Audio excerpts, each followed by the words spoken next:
welcome to our deep dive into the Lankavatara Sutra. Oh, it's a fascinating text. You've brought us some excerpts, and I'm excited to really dig into it. Yeah. And uncover what makes it so significant.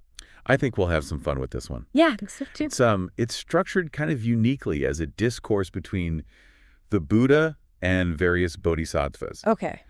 It even includes a conversation with a figure you might recognize from Hindu mythology, Ravana.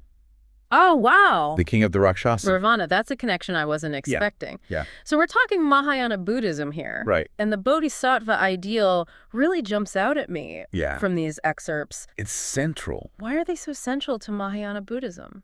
Well, in Mahayana Buddhism, there are two main classifications of beings. Okay. There are the enlightened ones, like Buddhas and bodhisattvas. Right. And then the ignorant ones. Got it. And they're known as sarvasattva. Sarvasattva. But the bodhisattvas, they really embody the altruistic nature of Mahayana. Okay. They're deeply compassionate beings who are dedicated to helping all beings achieve enlightenment. That's a pretty radical idea, though, right? It is. It's delaying your own enlightenment to help everyone else get there. Yeah, and that's really kind of the heart of it. The Bodhisattva vows and the Lankavatara Sutra highlights these. And it really drives home this idea of their commitment to helping others. And the most striking one is the vow to save all beings. Wow. It just perfectly encapsulates the Mahayana emphasis on universal compassion. So these vows set the stage for some really big questions. Yeah. And the excerpts you brought touch on the nature of reality, consciousness, and the path to enlightenment. And there's a lot of terms in here. Mind only. Right. Illusion of duality, even the paradox of nirvana. Where do we even begin? Well, let's start with tackling the nature of reality head on with this concept of mind only. Okay. It's also known as Siddha Mantra. Mind only. That sounds a little intimidating. It is pretty radical. Is it saying that the world is all in our heads? Well, it's not about denying the existence of the external world. Okay. You know, think about a time you were really stressed out. Did the world seem like darker and harsher? Yeah, definitely. The sutra suggests that our state of mind literally shapes how we perceive reality. Okay, so it's not that a tree disappears when I'm not looking at it. Right. But my experience of it is colored by what's going on in my mind. Exactly. I'm starting to see how this concept is so central to the sutra. It challenges us to recognize how much of what we think is objective is actually subjective. Yeah. It's a foundation for understanding the illusion of duality. Okay. And the path to liberation. So how does the sutra actually explain consciousness? What does it mean to say that our reality is a manifestation of the mind? So the sutra dives into the complexities of consciousness by breaking it down into different components. Sita, for example, is like the storehouse of our thoughts and deeds. Got it. While Vijnana refers to various modes of consciousness. Shita and Vijnana. Yes. Okay, I'm following so far. How do they all work together to create our experience of the world? So it's a complex interplay. Yeah. But let's try a metaphor to kind of make it a bit clearer. Okay. Imagine Vijnana, and specifically the perceiving consciousness as a mirror. And it's reflecting the forms of the world around us. Okay. But this reflection isn't passive. Okay. The sutra introduces another type of consciousness called the object discriminating consciousness. So the object discriminating consciousness allows us to differentiate one thing from another. Yes. Like this is a tree. Yes. That is a mountain. This is a friend. That is a stranger. This is good. This is bad. Exactly. This is where we get tripped up. Yes. This is where things get interesting. Okay. Because this act of discrimination, of labeling and categorizing is where we kind of get... We get attached to the labels. We get attached. We forget that they're just mental constructs. Right. So the sutra argues that clinging to these discriminated appearances leads to a false sense of reality. It's like mistaking the reflection in the mirror for the actual object. Precisely. It makes it so clear how we can get caught up in our own perceptions. And that brings us to another key concept in the Lankavatara Sutra, the illusion of duality. Ah, duality. Well, it comes up in so many traditions. Yes. How does the Lankavatara Sutra approach this idea of transcending that dualistic thinking? Well, it emphasizes moving beyond those rigid boundaries we create in our minds. And it actually does it with a little bit of humor. There's this passage where Ravana, the king of the Rakshasas, challenges the Buddha on this very concept. On duality. On duality, yeah. And Yeah. the Buddha's response, he just laughs. He laughs. Yeah, he just laughs. I love that. So he's not engaging in some big philosophical debate. Not at all. He's just pointing to the absurdity Exactly. of clinging to those distinctions. Yes, and the Buddha explains that this duality, Okay. this idea of separating things into good and bad, Self and other. self and other, yeah, all of that arises from our clinging to appearances Okay. and discriminating between dharmas and adharmas. So he's not saying that the distinctions don't exist, Right. on a conventional level, but it's more about how we relate to them. Exactly. We get so caught up in the labeling and the judging that we forget that everything is interconnected. You got it. Instead of dividing the world into this and that, the sutra is encouraging us to recognize the inherent unity of all things. Absolutely. Would it be fair to say that the sutra is pointing to a concept of non-duality? It is. Okay, it really is. It challenges us to go beyond the limitations of Yeah. our conceptual mind and experience reality more directly. Yes. And that leads us to this concept of tathata, or suchness. Suchness, beautiful word, which describes the true nature of reality as it is unfiltered by our minds. Yes, exactly. Suchness. That sounds incredibly profound, but also very difficult to grasp. It is. How does the sutra attempt to describe this ultimate reality? Well, one of the analogies it uses is the moon's reflection in the water. Okay. You know, the moon itself isn't in the water, Right. nor is it outside the water, right? Yeah. It's a reflection. Okay. It's a manifestation, but it's not the moon itself. So like the moon's reflection reality Yeah. is neither existent nor non-existent in conventional terms. Exactly. It's beyond those ways of thinking. Beyond our typical ways of thinking. This brings up another point that the excerpts touch on, Mm-hmm. and that's the role of language Yes. in understanding this reality. This is where the sutra gets really nuanced, Okay, because it acknowledges that words are essential, right. right, for communication and understanding, but it cautions us against Against mistaking them for reality. mistaking words for reality Okay. themselves. So it's about recognizing the limitations of language, Yeah, that words can point towards the truth, but never fully encapsulate it. exactly. Like a map can guide you to a destination, but it's not the destination itself. A perfect analogy. The sutra even uses the analogy of a lamp used to find property. Mm-hmm. The lamp helps you navigate, helps you see, Right. but it's not the property. Okay, not the property. And then it goes on to outline these different types of words. Yes. Words denoting individual marks, dream words, words from erroneous speculation, Right. even words from beginningless discrimination. It's dissecting language Yeah. and how we use it. It's fascinating. Communicate. Yeah, it's like it's dissecting the building blocks of how we communicate It is. and how we think. And the sutra analyzes how these different types of words Yeah. shape our perception Yeah. and understanding. Especially relevant, I think, today, Oh, especially today. where we're bombarded with so much information. Constantly. In opinion, it's a reminder that we need to cultivate a more mindful and discerning Yes. relationship with language You got it. to recognize both its power Yes. and its limitations, yes. especially in our pursuit of truth and understanding. Absolutely. The sutra is urging us to use language skillfully as a tool for exploration Yes. and understanding, Not to be trapped by it. right, without becoming trapped by it. Exactly. And that ultimately leads us back to this idea of enlightenment, this Yeah. path of awakening. Yes. What can we learn from the sutra about how to actually get there? Well, the sutra describes a path that involves various practices and insights, all leading toward this ultimate state of self-realization. Okay. And a key concept here is the eternal unthinkable, Okay. which represents that highest reality. So it's not about arriving at a specific answer or adopting a belief system, No. but about a fundamental shift in consciousness. Yes. And the sutra emphasizes Okay. the importance of direct experience and practice. So it's not enough to just understand the concepts intellectually. It's not enough. Real transformation requires actively engaging with this path. Yes. And one of those practices is meditation. Right. And the sutra actually outlines different types of dhyana Yes. or meditation, That's right. which is interesting. It describes 3 types. Okay. Daya, practiced by the ignorant. Mm-hmm. Daya, devoted to examining meaning. Okay. And then dhyana with tathata for its object. So even the way we approach meditation Yes. is influenced by where we're at in our understanding Exactly. and the specific goal we're aiming for. The sutra suggests that our meditation practice evolves as our understanding deepens. It's a dynamic process Yes. of refining our awareness and deepening our insights. Absolutely. What about those who are truly ready for enlightenment? The excerpt you brought that mentioned those who belong to the Tathagata vehicle, Yes. the path of the Buddha, Yeah. that stood out to me. And what's fascinating about that is that it describes them as not being frightened Yeah. or terrified when confronted with these profound insights. So they're not clinging to their old views. Right. They're not afraid to see the world differently. They're open.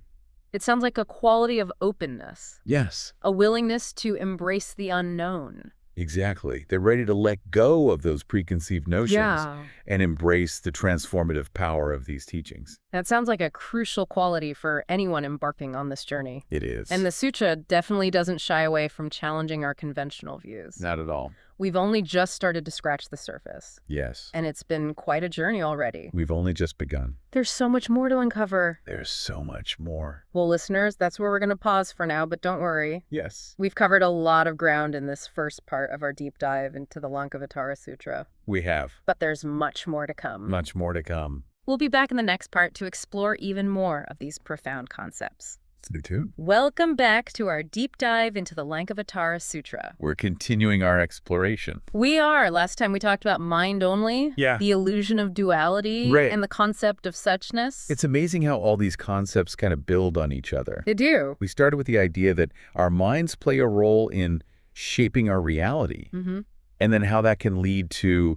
clinging to dualistic thinking. Right. And then ultimately how understanding suchness can kind of free us from those limitations. Yeah. Now we're ready to delve into another key teaching, emptiness, or sunyata. Yeah, emptiness, this is a concept that often gets misunderstood. It does. It's not about saying nothing exists. No, it's not nihilism. Right. It's not nihilism. It's more about recognizing that things don't have like a fixed, unchanging essence. Okay, so instead of thinking of things as solid and independent, emptiness suggests that they're more like processes, always in flux, interconnected and dependent on other things for their very existence. Exactly. And the sutra even uses the phrase, all things are unborn.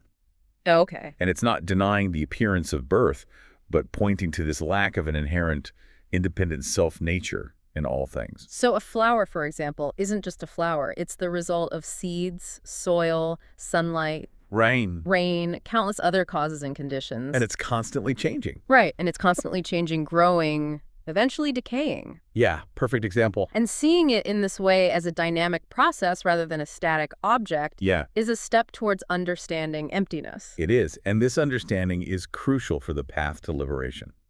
Now, you mentioned that the sutra outlines 7 kinds of emptiness. Yes. Does that mean there are different levels or depths to this understanding? Yes, the sutra distinguishes between kind of different levels of understanding emptiness. Okay. And the most basic level is called mutuality. Okay. Which refers to the interdependence of all phenomena. But, you know, we progress on the path and we move beyond this basic understanding to deeper levels of insight. So it's not a matter of just grasping the concept intellectually. No. It's a continual journey of deepening our understanding and refining our perception of reality. It's a process. And what's fascinating is that this understanding of emptiness isn't just some abstract philosophical concept. Right. It has profound ethical implications. Right. And that's what I find so compelling about the sutra. It's not just about personal enlightenment, but about living in a way that benefits all beings. And the Bodhisattva ideal really embodies that commitment. Right. The Bodhisattva understands that all beings are interconnected and strives to embody compassion in all their actions. And the excerpts you shared talk about specific practices like meditation, ethical conduct as being a part of this path. Exactly. Like about embodying these insights. In a lived experience. Yes, in a lived experience. And one area where this ethical dimension really stands out is in the sutra's stance on meat eating. This is where the sutra takes a very strong stance. It does. It strongly discourages the consumption of meat. Especially for bodhisattvas. Especially for bodhisattvas, yes. The emphasis is on recognizing the interconnectedness of all beings. And acting with compassion. Right. It even outlines the conditions under which meat eating might be deemed permissible. Right. But even then, it's clear that abstaining is the ideal. It is, and what's interesting is that the sutra anticipates that some followers in the future might misinterpret the Buddha's teachings. Oh, wow. To justify eating meat. It's like it's looking ahead and trying to prevent those misunderstandings. And it reminds us that even within a spiritual tradition, interpretations can evolve and sometimes stray from the original intent. The sutra encourages us to engage with the teachings critically. Yes. To really discern the true meaning. Yes. And ultimately to embody the principles of compassion and wisdom in all our actions. Absolutely. It's a call to live in alignment with our deepest understanding of reality. Right, recognizing our interconnectedness with all beings. Yeah. It's powerful stuff. It is. So we've been talking about these profound and challenging concepts. Yeah. Emptiness, interconnectedness, and ethical action. Right. But what does this path actually look like for someone who's just beginning to explore these ideas? Well, the sutra describes a process of awakening. Okay. That often starts with questioning our assumptions about the world. Instead of just accepting things at face value, we start to look deeper. Look deeper. Examine the beliefs and perceptions that shape our experience. Exactly. And as we begin to see the limitations of those beliefs, we naturally become more open to new ways of understanding. Is there a particular practice the sutra recommends for cultivating this kind of open and inquisitive mind? Well, the sutra emphasizes the practice of meditation. Okay. As a way to directly experience the nature of reality. So meditation isn't just about relaxation or stress reduction. It's a tool for transforming our understanding. Of ourselves and the world around us. Precisely. And what's fascinating is that the sutra doesn't present meditation as like a solitary practice. Okay. It emphasizes the importance of connecting with a spiritual community. Oh. Learning from experienced teachers. So it's about finding guidance and support as we embark on this journey. Exactly. The sutra recognizes that awakening is a gradual process. Yeah. And having that support of a community can make the path much smoother. So we've talked about the role of the mind in shaping reality. Yes. The illusion of duality, the concept of emptiness. Right. Are there any other key teachings from the sutra that you think are essential for understanding this path of awakening? One teaching that stands out is this idea of skillful means. Okay. The sutra emphasizes that the Buddha's teachings are like a raft. Okay. That's meant to help us cross the river of suffering. So the teachings aren't meant to be clung to as rigid doctrines, No. but rather as skillful tools to help us awaken to our true nature. Exactly. And just as we wouldn't carry the raft around with us. Right. Once we've reached the other shore. Yeah. The sutra encourages us to eventually let go of even the teachings themselves. That's a powerful image. It is. It highlights that the ultimate goal is to transcend all concepts. Yes. And directly experience the reality that lies beyond them. Absolutely. The sutra is ultimately pointing us toward a state of liberation that's free from all limitations. Freedom. A state of profound peace and awakening. It's amazing how the sutra weaves together these philosophical concepts with practical guidance on how to live a more awakened and ethical life. And the beauty of the sutra is that it doesn't offer a one-size-fits-all approach. Right. It recognizes that each individual's path is going to be unique. Yeah. And offers a variety of teachings and practices to support that journey. Well, listeners, we've covered a lot of ground in this second part of our deep dive. We have. We've explored the concept of emptiness, its ethical implications, and the sutra's guidance on the path to awakening. Right. In our final part, we'll delve into some of the sutra's more paradoxical teachings and explore its ultimate message of liberation. Stay with us. Welcome back to the final part of our deep dive into the Lankavatara Sutra. It's been quite a journey. It has. We've explored some truly mind-bending concepts. We have mind only. Emptiness. Yeah, the nature of reality. I feel like we've only just scratched the surface. We have. But this is where it gets even more intriguing. It does get more intriguing. The sutra doesn't shy away from paradox and mystery. It really embraces that. It does. It uses these vivid images and metaphors to point to this reality that's beyond our usual ways of thinking. Yeah, you mentioned the description of reality as a dream, a mirage, the city of Gandharvas. Right. These analogies really challenge our assumptions about what's real and what's not. Those images really stuck with me. On the one hand, they sound almost poetic. Yeah. But on the other, they're pushing me to question everything I thought I knew about the world. That's exactly the point. Is it? The sutra's urging us to see that what we perceive as solid and unchanging might actually be much more fluid and impermanent. It's about recognizing that our perception is shaped by so many things, our mind, our conditioning, even the language we use. It makes me think about all the times I've clung to a belief or an idea, Right. only to realize later that I was holding on to something that wasn't serving me. Yeah. The sutra seems to be saying that we do this on a much grander scale with our perception of reality itself. We create these elaborate mental constructs Right. to try to make sense of the world. Yeah. But the sutra is challenging us to look beyond them. To experience reality directly. Or directly, yes. It's like the sutra is saying, don't just believe what you see or think, investigate for yourself. Exactly. And that investigation ultimately leads inward to self-realization. That's where it points us. This truth that can't be found in the outside world. It can't. It's about turning inward and realizing our true nature. Yes, beyond words and concepts. It sounds like a process of uncovering, of peeling back the layers. Yeah, layers of conditioning. Of conditioning and illusion to reveal what's always been there. It's a beautiful way to put it. Is it? Yeah. It's both exciting and a little daunting, this idea of letting go of our familiar ways of seeing the world. It is. There's a leap of faith involved. And embracing the unknown. Yes.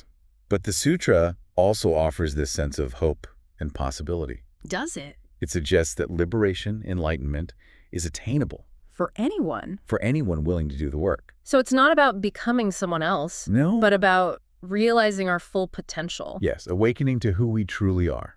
That's beautifully put. The sutra is about aligning our lives with that inner truth. And living from that place. Living from a place of greater wisdom and compassion. Yes. We've covered so much ground in this deep dive. We have. Exploring the depths of the Lankavatara Sutra. From mind only. To emptiness, the paradox of nirvana. Right. If you had to distill it all down to a single message for our listener, what would it be? I think I would say that the sutra is an invitation to awaken.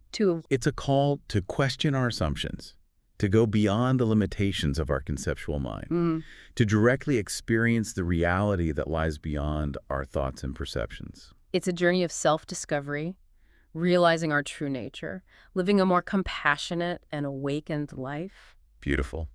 And as we wrap up this episode, I'd love to leave our listener with a thought-provoking question. Something to ponder, something that captures the essence of what we've been exploring.